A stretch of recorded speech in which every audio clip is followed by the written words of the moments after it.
In my previous life, when the truck came hurtling towards us, I pushed my mother out of the way and got hit myself. Afterward, I was left paralyzed from the neck down and despised by my entire family. Even my mother called me a debt-collecting demon, saying I had dragged down her life. She would often hold my cousin's hand and say, "She's more like my real daughter." Eventually, I died from abuse. When I opened my eyes again, I was back on the day of the accident. This time, I didn't save her. Instead, I smiled and said, "Mom, now it's your turn to be the debt-collecting demon." The brakes failed, and cries of "run" filled the air. In disbelief, I looked ahead. A truck, its brakes malfunctioned, was barreling down the road straight towards my mom, who had twisted her ankle and couldn't move. This scene was so familiar, I realized instantly that I had been reborn, back to the day I was 16, the day of the accident. Soon, the truck was upon her. My mom, panicked, turned and pleaded for my help. "Ning Ning, save Mom." In my past life, that was the moment I didn't hesitate to rush out and pull her to safety. She was unharmed then. Meanwhile, I ended up in the hospital for a long time and eventually became paralyzed, confined to a bed for life. After just a few days, my mom grew tired of caring for me and left me with a nanny, ignoring my existence. The nanny, seeing that my family didn't value me, abused me every day. I died full of resentment, and my mom, disgusted by the smell of my body, refused to even look at me until the end. And all this disgust was because I saved her. Coming back to my senses, tears welled up in my eyes. I couldn't believe I had another chance to do things over. "Ning Ning, save me." The truck was almost upon her, and my mom pleaded again, her eyes begging, but I just smirked at her, withdrew my gaze, and quickly moved to a safer place. After a loud crash, I calmly watched as the truck ran over my mom and said lightly, "Mom, now it's your turn to be the debt-collecting demon." My mom was rushed to the hospital and ended up paralyzed just like me in my previous life. She couldn't accept the reality and wailed in her hospital bed all day. "Why can't I feel my legs at all?" Her disheveled appearance was like that of a madwoman. I approached and said coolly, "Mom, you just can't walk, that's all. You're still alive, aren't you? Making such a fuss is embarrassing. Be mindful of your image." My casual remark made her even more furious. She grabbed a cup beside her and threw it at me. "How dare you say that? Why didn't you save me? You're so malicious. I don't have a daughter like you." I dodged the cup easily and added, "Mom, accusing me like that is moral blackmail." Furious, she cursed me, "You evil creature. Has your conscience been eaten by a dog? I'm your real mother." I almost laughed out loud at her frenzy. Now she remembers she's my real mom, but I recall, in my last life, just shedding a few extra tears made her impatiently say my crying was embarrassing, and if she had known she'd be morally blackmailed, she would have preferred I didn't save her. Even after I was discharged, she never visited me again, telling me to face reality since nobody owed me anything. How come now, when it's her turn to suffer the same fate, she can't handle it? I thought she was strong, but it turns out she's only good at spouting cold words. Just then, my dad returned from a business trip. He was heartbroken, holding my mother as he wept bitterly. He assured my mother not to worry, promising to never leave her side. My mother believed him wholeheartedly and even remarked on how fortunate she was to have married such a good husband, but she was far too naive. In my previous life, my father also showed concern for me for a while, but as his guilt faded, he began to ignore me just like my mother did. Later, when my mother brought my cousin, Julie, home, he completely forgot about me, treating her as if she were his own daughter. Even when my cousin mocked me for smelling bad, he simply banished me to the basement. If he could be so heartless to his own biological daughter, how much better could he treat a wife with whom he shares no blood ties? After my mom became paralyzed, she would scream at us all day and constantly suspected my dad of infidelity. We ignored her, and she resorted to cursing us with foul language. "You heartless creatures, is this how you treat me? You will be struck by lightning. Anning, you little wretch, if it weren't for your cowardice, would I be paralyzed? You treat your own mother this way, you'll go to hell." I simply blocked her out as if I couldn't hear. Her rage had nowhere to go, and she was almost spitting blood in frustration, as expected. My father's attitude was just as I anticipated. Initially, he was patient and comforting, but soon enough, his true nature showed. And he became impatient, yelling loudly at her, "Shut your mouth, neither Ning Ning nor I owe you anything. It was your own decision to go out shopping, and you have only yourself to blame for the consequences." Then, he found a reliable caregiver for her and stayed as far away as possible. That was something I couldn't accept. I deliberately fired the competent caregiver and went through numerous agencies until I found Xiang Chenhua, the caregiver who abused me in my previous life. Initially, she was reluctant to care for a paralyzed patient because she was used to being lazy and often got fired for it, but she couldn't refuse the high salary I offered. Xiang Chenhua seemed honest and dutiful on the surface, but only I knew how psychologically twisted she was behind her facade. Any slight dissatisfaction with her care would result in a beating. I wanted to tell my mother about her crimes, but every time I tried, she just accused me of being difficult and making trouble out of nothing. If that was the case, I was ready to let her experience whether I was really making trouble out of nothing. Meanwhile, I spent my days lamenting to my dad. In other families, Kids have their mothers with them, but my mom can only lie in bed, and she smells bad too. I feel so embarrassed. I repeated to my dad the words my mother had once said, deliberately leaving the bedroom door open for her to hear. Immediately, curses came from the bedroom. You heartless dogs. I'm not dead yet. And you despise me like this. Ah, her screams were piercing. My dad and I tacitly ignored her. And then I shyly told my dad, I like Auntie Liu. I wish she were my mom. My dad's look changed instantly. Do you really think so? I nodded timidly, and seeing my response, his eyes sparkled. I knew then that I had him figured out. Liu was my dad's first love and the woman my mother despised the most in her life, since in my previous life my mother had brought home my most disliked cousin, Zhu Lei, and treated her like her own daughter. This life, I decided to learn from her and bring home her most despised rival to treat as my own mother. My dad indeed had never stopped thinking about Liu. I had only mentioned her briefly, and within a few days, he started inviting Liu to our home often under the guise of work. I was very pleased with my dad's efficiency and greeted Liu with a smile. Hello, Auntie. But she instinctively stepped back a few steps. She looked at me defensively. What do you want to do? She avoided me as if I were a catastrophic flood or a ferocious beast. I wasn't surprised by her reaction. Growing up, I always listened to my mom, who disliked Liu. Behind her back, she would often call her names like Vixen or Little Temptress, accusing her of trying to steal my dad away and making me a fatherless child. So, I disliked her too. Liu worked at my dad's company, and whenever I saw her there, I took pleasure in making things difficult for her. I often left her blushing with embarrassment from my scolding, yet, because of my dad, she never dared to confront me and always found me a headache. I always thought she hated me deeply. But to my surprise, after I became paralyzed in my previous life, she was the only one who pitied me and occasionally visited. She even persuaded my dad to give me a grander funeral after I died. To her, these actions might have been simple gestures, but for me, they were the only light during those darkest days. I smiled at her and said, Auntie, don't worry. I won't bully you anymore. Liu still looked at me with suspicion, probably thinking I was plotting an even bigger scheme against her. But there was no rush. In time, I would show her my goodwill. In the months that followed, we got along very well, and her wariness towards me completely dissolved. Sometimes when the three of us went out together, people would mistake Liu for my real mother. Interestingly enough, Liu and I shared a slight resemblance, which made us look like mother and daughter. Whenever someone mentioned this, my dad's expression would flicker with an unspoken emotion. But just as we were enjoying ourselves, my mother's ordeal was just beginning. She was forced to listen to our laughter and joyful conversations from her bedroom and endure the cruelty of the caretaker, Li Chenhua. I had secretly installed a camera in her room and often saw Li Chenhua violently pulling my mom's hair and smashing her head against the bed. If my mom refused to eat, Li Chenhua would forcibly pry her mouth open and shove food in. You're disabled. What high ground do you think you're on? The food is just a bit spoiled.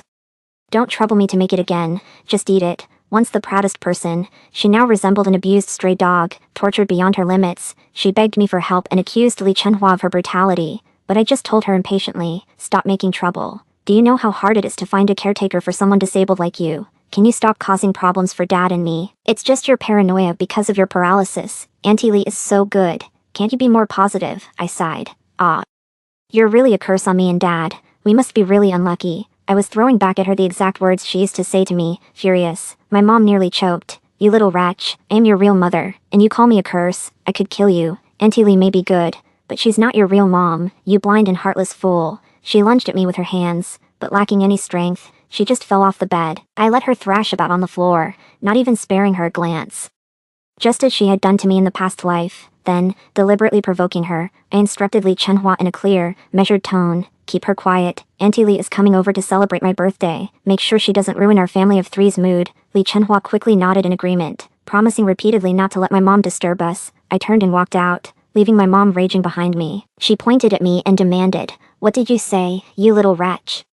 Who are you calling a family of three? Have you no conscience? Are those even human words to say? I am your real mother. I simply shut the door behind me, not giving her a second glance. My real mother. I clearly remember that on this day in my past life, my cousin Zhu Lei came to visit us. My mother was ecstatic and personally cooked a lavish dinner for her. She even made a special trip to my room to instruct Li Chenhua to make sure the so-called bad luck charm, didn't dampen the spirits of their family gathering. At that time, I was in bed eating leftovers, listening to their laughter and joy, wanting to cry, but Li Chenhua stuffed a cloth in my mouth. When my cousin heard my sobbing, she asked my mother what that sound was. But my mother dismissed it as the family dog being disobedient, and now, what I'm doing is merely learning from her. I closed the door, shutting out her cries of distress. Just as I walked into the living room, the doorbell rang.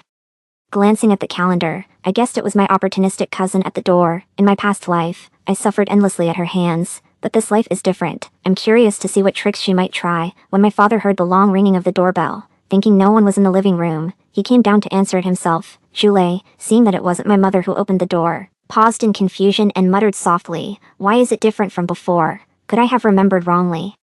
Then timidly, she said, "Hello, uncle, I'm your wife's niece. You might not have met me before. My name is Julie, niece." My father was puzzled. After all, everyone from my mother's family had passed away, and he had never heard of any living relatives. Actually, I always found it strange in my previous life. Julie seemed to appear out of nowhere, as my mother had never mentioned her, but she looked so much like my mother. Clearly there was a blood relationship. My father didn't probe further.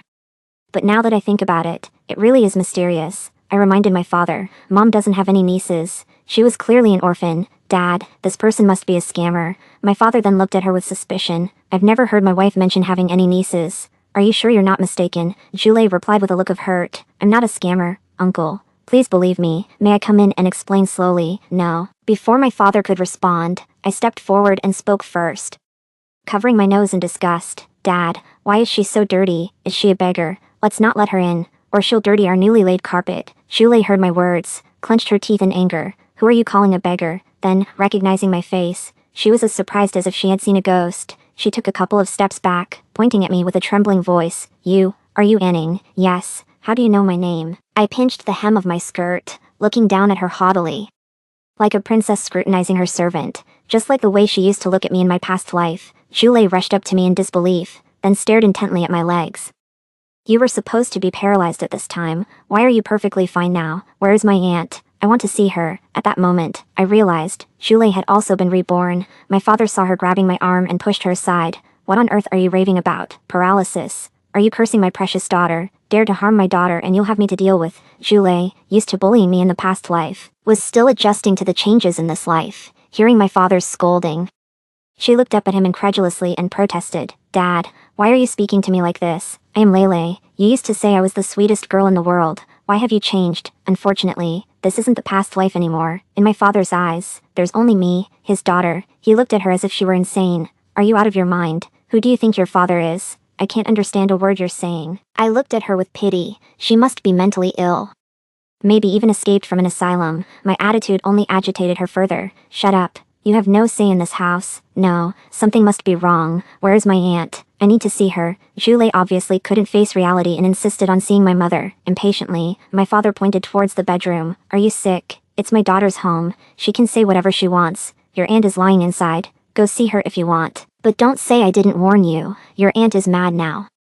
And if she hurts you, it's not our responsibility." Julie was hurt by my father's attitude, but at that moment, she couldn't care less and ran straight into the bedroom where my mother was. "I know you don't remember the past, uncle, but it's not your fault. I'll have my aunt explain who I am later, and then you'll like me again. Don't worry, I won't be mad at you, but I don't like this. Anning, you can only have me as your daughter, and you will have to drive her out later."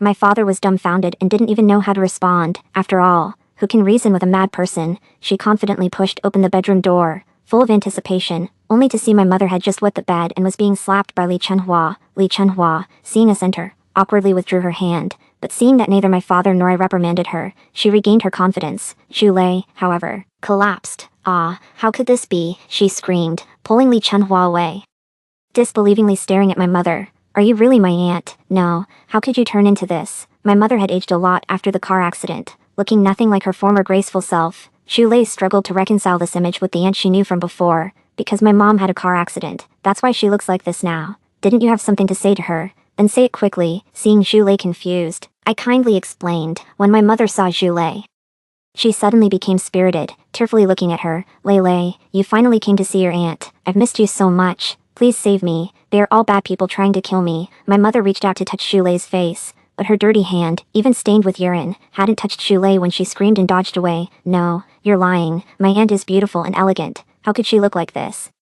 My mother had hoped Julie would take good care of her and that they could live well from now on, but hearing Julie's words, the hope in her eyes shattered. "Lele, I really am your aunt." Julie collapsed to the ground, muttering to herself, "No, something must be wrong. Why has it turned out like this? Why?" I watched her coldly from above. Then, the next moment, Julie looked up at me. She stood up, ran to me, and grabbed my hands accusingly. "Did you do something? Why isn't it you who's paralyzed but my aunt? What did you do?" I explained. Nobody did anything. It was a truck that malfunctioned and hit my mom, making her like this. Dad and I are also very upset. Angrily, she cursed at me. You didn't save her. You're her daughter. You wretch. You ruined everything. I'm going to kill you, she exclaimed. Before I could even respond, my dad stepped in to defend me. You lunatic. Cursing my precious daughter again. Get out now. You're not welcome here. My dad pried Shulei's hand off me and dragged her all the way to the front door, intending to throw her out. Shulei tried to convince my dad. You'll regret kicking me out. You'll grow to love me very much, and I'll be your only beloved daughter. Unfortunately, my dad didn't have the memories of a past life and simply thought she was mentally ill. What are you even talking about? You're crazy. Get out now, or I'll call the police. Shulei was chased out but lingered at our doorstep, refusing to leave. Later, it started raining, and she was drenched through. The next morning, as my dad was preparing to leave for work, he opened the door to find a disheveled Shulei. After a night to cool off, she seemed to have accepted reality. She no longer spoke of past lives but instead pleaded pitifully, Uncle, I'm sorry. I wasn't thinking straight yesterday, but please. Could you take me in for the sake of the many years you've been married to my aunt? I really have nowhere else to go. Although Shulei was not particularly attractive, she was still a young girl. Added to that, although my dad was growing tired of my mom, he still harbored some old affections deep down. He hesitated for a moment but ultimately nodded in agreement. Fine, you can stay, but don't cause any trouble, or I'll kick you out at any time. But Shulei didn't hear my dad's warning. She only caught the first part, then she looked at me with a provocative smile. It was as if her smile said, see, even if we start over, you're still no match for me. I ignored her provocation, rubbed my sleepy eyes, and pointed at her, asking my dad, Dad, are you planning to keep her as a servant? Perfect. I need a maid, and you're so kind. I deliberately used language that was demeaning. Shulei was easily provoked by my words. What are you talking about? Who is your, unfortunately? She couldn't finish her sentence before my dad spoke up. Right, you can just tell her to do whatever needs to be done. Since she's staying here for free, it can be her rent. Shulei's eyes widened, frozen in place. Clearly, she thought that by staying here, she could live a pampered life like in her past life. The huge disparity stunned her momentarily. What, you don't want to? Hearing my words, my dad frowned. Since you're unwilling, we won't force you. You can leave. No, I'm willing. Very willing. I nodded in satisfaction, walked over to her, sat down on a stool in front of her, and stretched out my foot, put on my shoes. Shulei looked as if she had been greatly insulted, her expression uglier than if her own mother had died. Seeing her furious reaction, I couldn't help but laugh. So, you can't take it anymore. But there are more embarrassing things yet to come. This weekend, I invited some classmates over to my house. These classmates were also friends with Shulei in her past life, and they got along well. I thought having them around would double her humiliation. To ensure Shulei felt sufficiently embarrassed, I made sure she served us up close. My classmates and I gathered around the dining table. Shulei stood behind us, ready to serve tea and water. I wonder how she felt seeing the people who were so close to her in her past life. What would it feel like to perceive oneself as a servant now? Someone asked. Who is this? My servant, I said nonchalantly. Shulei's face turned red with embarrassment when she heard the word servant, as if she had been deeply humiliated. But this was just the beginning. Fill up my glass, demanded Zhou Lin, the most handsome guy at school, looking impatiently at Shulei. And Ning, your maid is not well trained. The glass is empty, and she doesn't even take the initiative to refill it. Don't be too kind, he continued. Some people are just born to be trampled on. The nicer you are to them, the more they'll take advantage of you. Humiliated, Shulei stepped forward to pour the wine but, overwhelmed by emotion, spilled it all over the table. Zhou Lin cursed under his breath, then a sleazy smile spread across his face. Clearly plotting something sinister, as I expected, he next said. This wine is very expensive, it can't be wasted. Lick it up from the table and the floor. Quickly, Shulei's face was filled with sorrow, and I knew she couldn't take it anymore. In a past life, Zhou Lin had been devoted to Shulei. He had fallen in love with her at first sight and had even humiliated me, who was paralyzed, repeatedly for her sake. I remember him saying that I, confined to a wheelchair, looked like a disgusting dead dog. Back then, I thought his feelings for Shulei were genuine.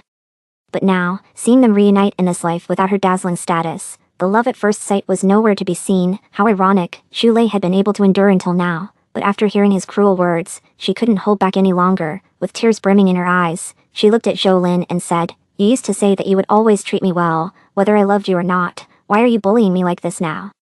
Zhou Lin was stunned by her question and took a long time to regain his composure. What are you talking about? Are you crazy? I don't even know you, and you're talking about love. Look at yourself. So pitiful, and you don't even dare to look in the mirror. But Shulei remained engulfed in her sadness, unwilling to step out of it. She confronted the other students present. I was supposed to be your best friend, and Ning is a fake. I am the real daughter of the Yin family. She must be crazy.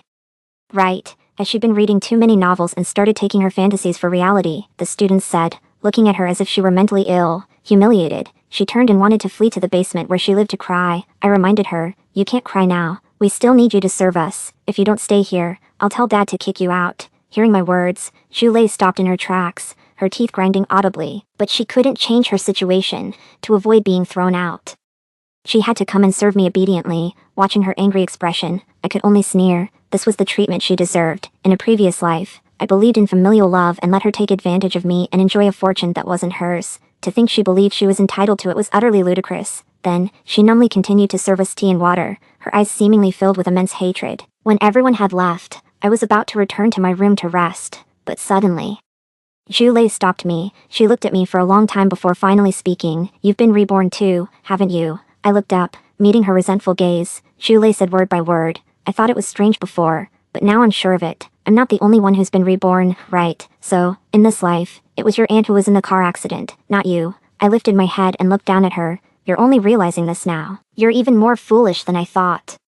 But what can you change by knowing? You're still not even fit to carry my shoes." My words struck a nerve, and she began to curse at me furiously. "Bitch, I trampled you underfoot in our previous life, and I can do it again in this life. I'm going to kill you right now." She rushed over and grabbed my neck. "So what if you've been reborn? All of this belongs to me, and you, bitch, deserve to die." She squeezed hard, clearly intent on killing me. However, I chose not to struggle because I saw my father returning with Liu. As they entered the room, they were shocked by the scene before them. Then my father rushed over and kicked Shulei aside. Shulei was knocked about a meter away and collapsed on the ground, gasping for breath. Liu was terrified and kept comforting me. I gave her a reassuring smile, which calmed her down somewhat. Then I whispered to her, "Is everything taken care of?" She nodded confidently, indicating that everything was in order, and my long-standing anxiety finally eased. After a while, Shulei recovered and managed to stagger to her feet. She screamed at my father, "Dad, I'm your precious daughter. This bitch hates you. In her previous life, you treated her poorly, so she tried everything to kill you." My father, annoyed, furrowed his brows. "You're crazy, spouting nonsense again. I'm not your father. I only have one daughter. Anning, if you want to go around claiming fathers,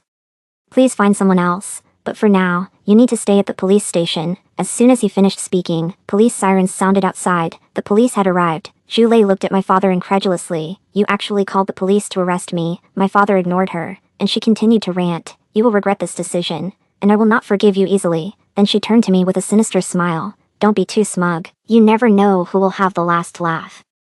With those final words, Shulei was taken away by the police. Her smile sent shivers down my spine. In the years that followed, Shulei never reappeared in our lives, but whenever I thought of her creepy smile, I felt uneasy. To be safe, I hired a private detective to follow her. Everything seemed normal. Just when I let my guard down, she reappeared. I was out shopping with my father and Liu when Shulei suddenly appeared, her face grim. "We meet again." She looked at me with a strange smile. "Do you remember what I said the last time we met?" I avoided her gaze and pondered, while my father impatiently said, "Didn't you have enough of the detention center last time? Keep acting crazy, and I'll send you back. Move aside, you lunatic." Despite being hurt by his words, Shulei didn't react violently. Instead, she stepped closer, patted my father on the shoulder, and whispered in his ear, "Daddy, I've suffered too much. Please come back and protect me, madwoman." My father pushed her away and left with me and Liu. We didn't dwell on the incident, but that evening, my father began to suffer agonizing headaches. We rushed him to the hospital overnight. All the examinations showed no issues, yet my father remained in a deep sleep, showing no signs of waking. After 3 days and nights of unconsciousness, he finally woke up on the 4th day. Seeing his eyes open, Liu and I rushed over. "Dad, you're finally awake. You had us worried." But my father looked at me indifferently and then asked, "Where is Lele? What have you done to her?" Liu was stunned. Seeing my father's abnormal behavior, I instantly realized what was happening. Somehow, thanks to what Shulei had done, my father had been reborn. As Liu and I exchanged puzzled looks, Shulei suddenly appeared out of nowhere. She rushed to my father's bedside, hugged him, and cried, "Dad, you're finally back. Lele has suffered a lot while you were gone." Then she turned her gaze towards me, her eyes gleaming with a triumphant smile. "It's time you returned what belongs to me." After my father was reborn, his attitude towards me plummeted. He kicked me out of the house, even claiming that Shulei was his only daughter. The day I packed my things and left, Shulei stood in front of me, gloating, "Enjoyed being the precious daughter for so long. Just keep that smirk to yourself, you shameless thief. But I'm quite generous. If you kneel and beg, I might just keep you as my maid." Her righteous demeanor could fool anyone into thinking she was indeed my father's biological daughter, shameless to the core. At this point, arguing with her seemed pointless. I picked up my luggage and left home. A few minutes later, Liu came to pick me up, in the car. She looked at me with some relief and said, after all the effort we've put into this for so long, it's finally time to wrap things up. In fact, Liu and I had been subtly undermining my father's authority over the years. Now, the incorporation was already under my control. My outwardly sweet demeanor in calling him dad was just a facade to deceive him. The main culprits behind my past misfortunes were indeed my mother and Xu Lei, but this despicable accomplice, my father, would not escape responsibility. Those who wronged me, I would not let go. Poor Xu Lei, solely focused on outdoing me for my father's affection, not realizing that I had no need for such trivial things. What I wanted was the power to control everything. The day Liu and I went to take over the company, we coincidentally ran into Xu Lei delivering a lovingly prepared lunch box for my father. Seeing me, she arrogantly asked, "Couldn't survive outside. So you've come to beg Dad and me to take you in? Excuse me, let our president in through." Liu stepped in front of me. "President in? You're actually calling her president in? Have you lost your mind? Don't forget you're just my dad's assistant. Even if my dad likes you, it's useless. You can't compare to me. Believe it or not, I can get Dad to fire you." Liu looked at her as if she were a mere jester. "You're not aware. And Ning now holds 80% of the company's shares." Making her the largest shareholder, Xu Lei's eyes widened, clearly struggling to digest this devastating news for her. She rushed towards me, grabbed my wrist, and demanded, "Impossible. How could this be? You must have tricked me, right?" Despite her questions, the increasingly melancholic mood of my father in recent days had already given her a premonition. She just didn't want to face reality. Soon after, my father was taken away by the authorities for bribery. With the evidence provided by me, poor Xu Lei, after all her efforts and even sacrificing her body in deals with foreign sorcerers for my father's rebirth, found herself with nothing just as her good days were beginning. If she knew that I personally arranged that mage, I wonder if she'd hate me even more, wishing she could kill me. As for my father's rebirth, it was all orchestrated by me. After all, there's no fun in revenge if he doesn't know the truth. What I wanted was for him to be punished in his past life too. Later, Xu Lei disappeared. I vaguely heard that she was deceived and taken to northern Myanmar. Unfortunately, she wasn't very attractive or smart, and didn't hold much high value. She always claimed she was the young mistress of the Yin family, believing someone would pay ransom for her. The scam group called the company, and it was Liu who answered. She coldly informed them that there was only one young mistress in the Yin family, who was currently busy handling company affairs. Angered by her words, the scammers sold her to a pig farm, where she was forced to continuously serve as a surrogate for wealthy people, constantly bearing children. When she finally lost her value, she was thrown into a shredder, ending her absurd life. Meanwhile, my father suffered a cerebral hemorrhage. Although his life was saved, he was left bedridden, dependent on others for care. I arranged for him and my mother to stay in the same room, letting them hurl insults and accusations at each other, while still having the nanny, Li Chenhua, take care of them. Li Chenhua truly excelled, and within a year, she had worn them down to near death. That's when I finally felt a sense of relief, and then I took out the family's surveillance footage and sent Li Chenhua straight to prison. Because of the severity of the case, Li Chenhua received a heavy sentence, finally receiving the punishment she deserved for abusing me in her past life. After settling these matters, I took a deep breath, changed into a fine dress, and prepared to welcome the public listing of our company. Liu, standing by, looked at me with a confident air and smiled contentedly, then remarked, "Your wish from your past life has been fulfilled. You've reclaimed the life that was rightfully yours." Hearing her words, I looked up towards the distant sky. Indeed, I had finally reclaimed everything I had lost, and my life was just beginning. In the future, I aimed to stand at even greater heights and look down upon the whole world.